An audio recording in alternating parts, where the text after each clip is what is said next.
بسم اللہ الرحمن الرحیم۔ ناظرین السلام علیکم، میں ہوں عمر برلاس اور آپ دیکھ رہے ہیں عمر برلاس اپڈیٹس۔ آج کی جو شخصیت ہے جس کے بارے ہم بات کریں گے وہ ہے ام المومنین حضرت جویریہ رضی اللہ عنہا۔ حضرت جویریہ رضی اللہ عنہا قبیلہ بنو خزاعہ کے خاندان بنو مستلق سے تعلق رکھتی تھیں۔ ان کا سلسلہ نسب یہ ہے: جویریہ بنت حارث بن ابو زرار بن حبیب بن عائز بن مالک بن جزیمہ بن سعد بن عمرو بن ربیعہ بن عمرو۔ حضرت جویریہ کے والد حارث بن ابو زرار خاندان بنو مستلق کے سردار تھے۔ حضرت جویریہ کا پہلا نکاح ان کے اپنے ہی قبیلے کے ایک شخص مصافح بن صفوان سے ہوا تھا، جو ذی شفر کے نام سے معروف تھا۔ حضرت جویریہ کے والد حارث اور شوہر مصافح چونکہ اسلام کے شدید ترین دشمن اور مسلمانوں کے سخت مخالف تھے، اس لیے حارث قریش کی انگیخت پر یا از خود مدینے پر حملے کے لیے کمر بستہ ہوا۔ رسول اللہ صلی اللہ علیہ وآلہ وسلم کو بھی اطلاع مل گئی تھی، مگر آپ نے حقیقت معلوم کرنے کی غرض سے حضرت بریدہ بن حصیب اسلمی کو بھیجا۔ انہوں نے واپس آ کر بتایا کہ یہ خبر صحیح ہے اور حارث فی الواقع حملے کی تیاریاں کر رہا ہے۔ رسول اللہ صلی اللہ علیہ وآلہ وسلم نے صحابہ کو جمع کیا اور جنگ کی تیاری کا حکم دیا۔ چنانچہ شعبان 5 ہجری کو مسلمانوں کی فوج مدینہ سے مریسی کے جانب روانہ ہوئے۔ ناظرین، مریسی ایک مقام ہے جو مدینہ منورہ سے 9 منزل کی مسافت پر واقع ہے۔ مسلمان فوج نے اسی مقام پر قیام کیا۔ حارث مسلمانوں کی جوابی نقل و حرکت سے پہلے ہی مطلع ہو چکا تھا اور اس کے ساتھی بھی پوری صورتحال سے باخبر تھے، اس لیے حارث کی تمام فوج منتشر ہو گئی اور خود حارث بھی خوفزدہ ہو کر کسی طرف بھاگ گیا۔ لیکن مریسی کی آبادی مقابلے میں اتر آئی اور وہ لوگ گھروں سے جو نکل آئے وہ سب کے سب مسلمانوں کے خلاف سربستہ ہو گئے۔ دیر تک وہ لوگ مسلمانوں پر تیر اندازی کرتے رہے۔ پہلے تو مسلمان کچھ خاموش رہے، پھر بعد میں ایک دم حملہ کر دیا، جس سے اہل مریسی کے پاؤں اکھڑ گئے اور وہ بھاگ کھڑے ہوئے، جس کے نتیجے میں ان کے 11 آدمی مارے گئے اور تقریباً 600 آدمی گرفتار ہوئے۔ مال غنیمت میں 2000 اونٹوں اور 5000 بکریوں پر مسلمانوں کا قبضہ ہوا۔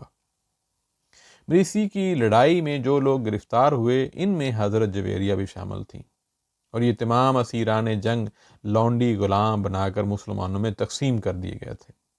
جویریہ جو خاندان مستلق کے رئیس حارث بن ابو زرار کی بیٹی تھیں، حضرت ثابت بن قیس کے حصے میں آئیں۔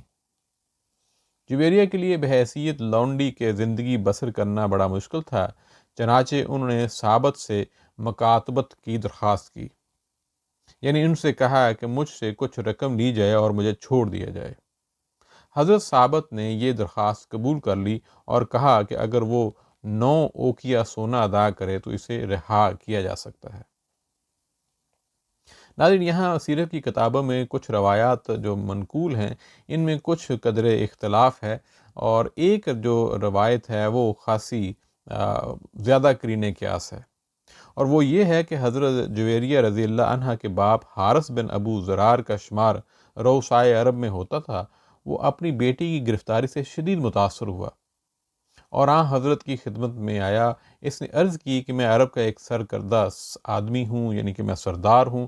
میرا مقام و مرتبہ اور میری بیٹی کی عزت و آبرو اس بات کی اجازت نہیں دیتی کہ وہ کسی کی کنیز بن کر رہے اور اس طرح ذلت کی زندگی بسر کرے۔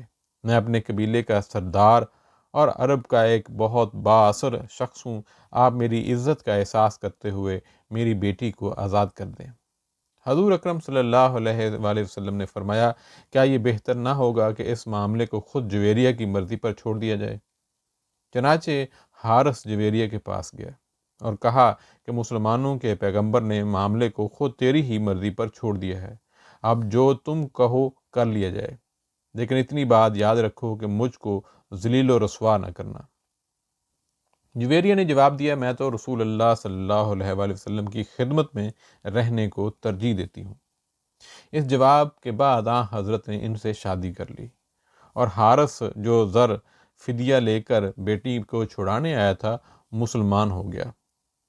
ناظرین، طبقات ابن سعد کی روایت میں مذکور ہے کہ حضرت جویریہ کے والد حارث نے ان کا زر فدیہ ادا کیا اور وہ آزاد ہو گئیں، تو باپ کے ساتھ جانے کی بجائے حضرت سے نکاح کرنے کو ترجیح دی۔ ان کا جتنا وہ مہر تھا وہ سارے کے سارے جو اسیران مرسی تھے ان کی رہائی میں کام آیا۔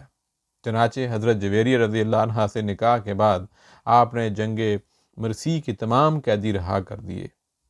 ایک قول کے مطابق مسلمان فوجیوں نے ان کی رہائی کے لیے یہ موقف اختیار کیا کہ جس خاندان میں رسول اللہ صلی اللہ علیہ وآلہ وسلم نے شادی کر لی ہے، اس کا کوئی فرد بھی غلام کی زندگی بسر نہیں کر سکتا۔ ناظرین، حضرت عائشہ رضی اللہ عنہ فرماتی ہیں کہ جویریہ اپنی قوم اور قبیلے کے حق میں سب سے زیادہ باعث رحمت اور قابل مبارکباد ہیں کہ جن کی وجہ سے بنو مستلق کے کئی خاندان آزادی و حریت کی نعمت سے بہرہ مند ہوئے۔ حضرت جویریہ رضی اللہ عنہ کا اصل نام برہ تھا۔ ان کا نام جویریہ رسول اللہ صلی اللہ علیہ وآلہ وسلم نے رکھا تھا۔ حضرت جویریہ رضی اللہ عنہ سے رسول اللہ صلی اللہ علیہ وآلہ وسلم کی چند احادیث بھی مروی ہیں۔ حضرت عبداللہ بن عباس، حضرت جابر، حضرت عبداللہ بن عمر، ابو ایوب مراغی، حضرت کلثوم قریب، حضرت عبداللہ بن شداد وغیرہ حضرات نے ان سے سماعت اور احادیث اور روایات بیان کرنے کا شرف حاصل کیا ہے۔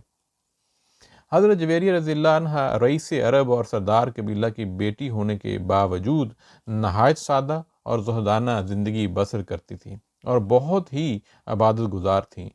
ان کے شگف عبادت کا حال یہ تھا کہ ایک روز صبح کے بعد حضرت مسجد کے قریب سے گزرے تو انہیں مصروف عبادت پایا۔ دوپہر کے قریب واپس آئے تو بھی اسی حالت میں دیکھا۔ روزے کثرت سے رکھتی تھیں، قناعت پیشہ اور جفاکش تھیں، گفتگو میں اعتدال تھا اور زندگی کے تمام معاملات میں متوازن اور میانہ رو تھیں۔ اپنے کام خود انجام دیتی تھیں، تحمل اور بردباری کا پیکر تھیں۔ حضرت جویریہ رضی اللہ عنہ جب رسول اللہ صلی اللہ علیہ وآلہ وسلم کے عقد میں آئیں تو ان کی عمر 20 برس کی تھی۔ 65 سال کی عمر پا کر 50 ہجری میں ربیع الاول میں فوت ہوئیں۔ مروان جو اس وقت عامل مدینہ تھا، نماز جنازہ پڑھائی اور جنت البقیع میں دفن کیا گیا۔ ایک روایت کے مطابق 56 ہجری میں آپ نے وفات پائی۔ ناظرین، آج اتنا ہی، پھر انشاءاللہ دوبارہ حاضر ہوں گے کسی اور ٹاپک کے ساتھ۔ اپنا خیال رکھیے گا اور اپنا فیڈ بیک ضرور دیجیے گا۔ اللہ حافظ۔